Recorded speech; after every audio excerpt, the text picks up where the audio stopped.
Pessoal, tudo bem? Estou aqui com o Diego Polacchini, ele que é secretário-geral do Republicanos no Estado de São Paulo, chefe de gabinete do deputado federal Marcos Pereira e presidente do Republicanos aqui de São José do Rio Preto. Essa semana nós tivemos aí um embate do pastor Silas Malafaia em relação ao deputado Marcos Pereira. Diego, o que aconteceu? Qual que é o posicionamento do partido diante do que foi dito pelo pastor?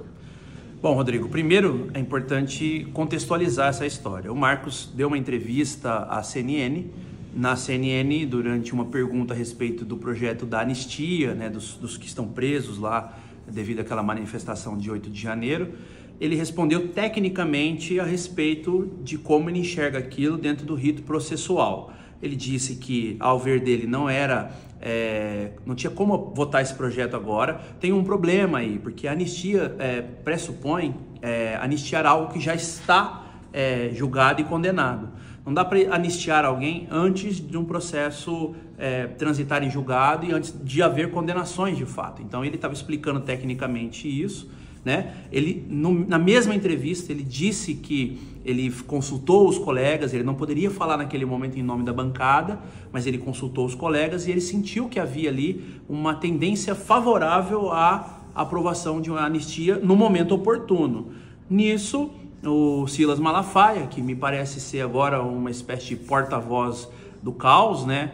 Ele resolveu ir para as redes sociais dele e agredir, atacar, ofender, chamou o Marcos de cretino, entre outras coisas, fez ameaças, né, usando o nome de Deus, um comportamento destemperado, ácido, desproporcional a um pastor, né, que você pressupõe que um pastor, ele é um cara moderado, temperado, manso, que busca construir consensos e não implodir, dinamitar as pontes. O que Malafaia tem feito é dinamitar as pontes entre as pessoas que podem eventualmente e que deverão eventualmente ajudar nesse processo de pacificação. O Marcos, com certeza, Marcos Pereira, é um deputado de pacificação, é um deputado que dialoga muito bem com todas as frentes, não é um deputado de gritaria, de baderna, de algazarra de rede social, é um deputado efetivo, que quando precisa do Republicanos e precisa da ação do Marcos, ele está lá para resolver. Então, é desproporcional esse ataque do Malafaia,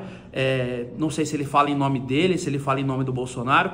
É importante também mencionar que essa mesma boca que ofendeu o Marcos Pereira foi a mesma boca que ofendeu o próprio Bolsonaro, né? O Malafaia, não custa lembrar, um tempo atrás, chamou o Bolsonaro de líder frouxo, ele falou mais 2 ou 3 adjetivos ali, mas principalmente o frouxo, chamou o Bolsonaro de frouxo.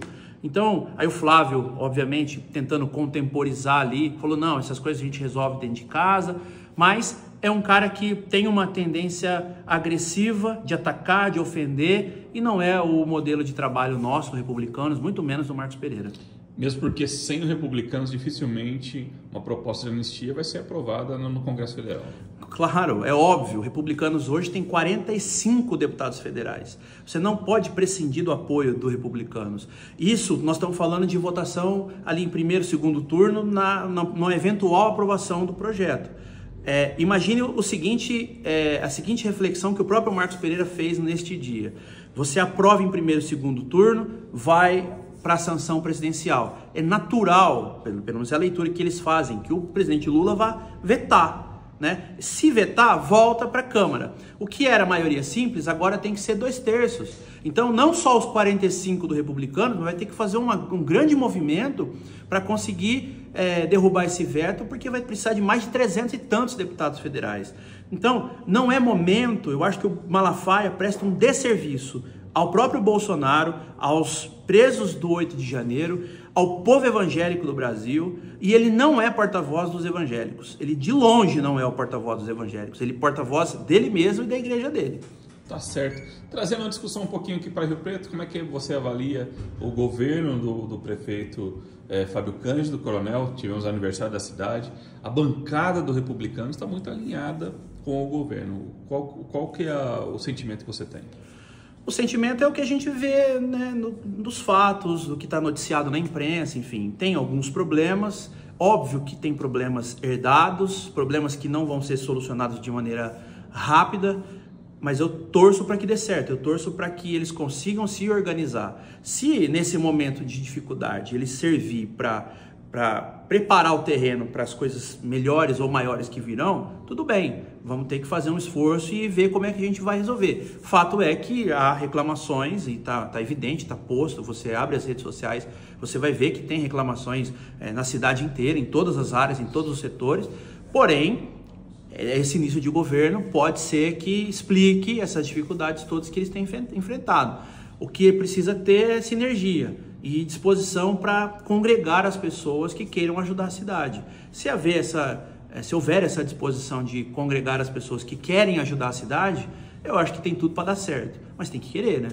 A bancada do Republicanos faz sua parte com o apoio do partido, apoiando as coisas boas que são apresentadas pelo governo lá na Câmara, né? Os vereadores, nós tivemos uma reunião com os vereadores e os vereadores propuseram, olha, vamos fazer um combinado, vamos apoiar. Eu falei, vai, não tem problema, não teve veto, muito pelo contrário, eu incentivei que fossem, apontei as dificuldades que teriam nesse período, eles estavam cientes disso, estão cientes disso.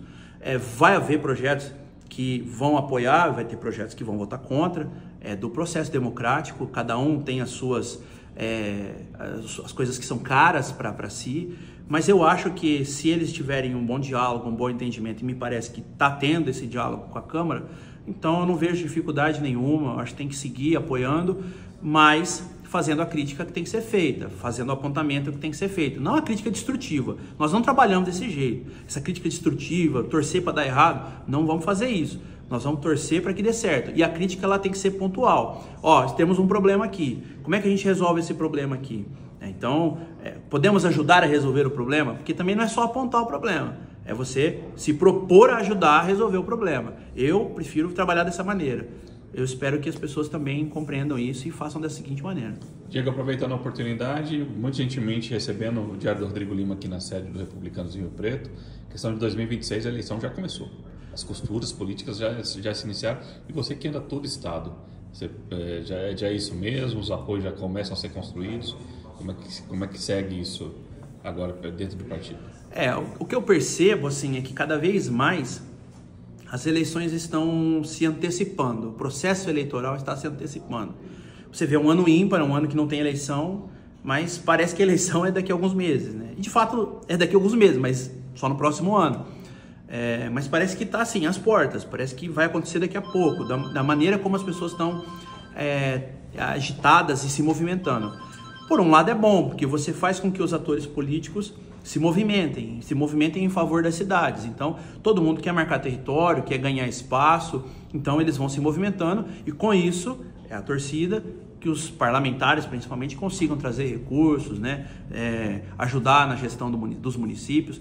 E eu tenho rodado o estado de São Paulo, a minha atuação ela é estadual, né? Nós temos atuação em praticamente todo o estado, tanto como chefe de gabinete do Marcos Pereira, como secretário-geral do partido. Eu estou na estrada toda semana e o que eu tenho visto é exatamente isso. E estamos trabalhando junto, próximo aos municípios, para colaborar, para ajudar, para fazer a coisa acontecer. Bacana. Diego, muito obrigado aqui pela sua participação no Diário do Rodrigo Lima. Obrigado, até mais.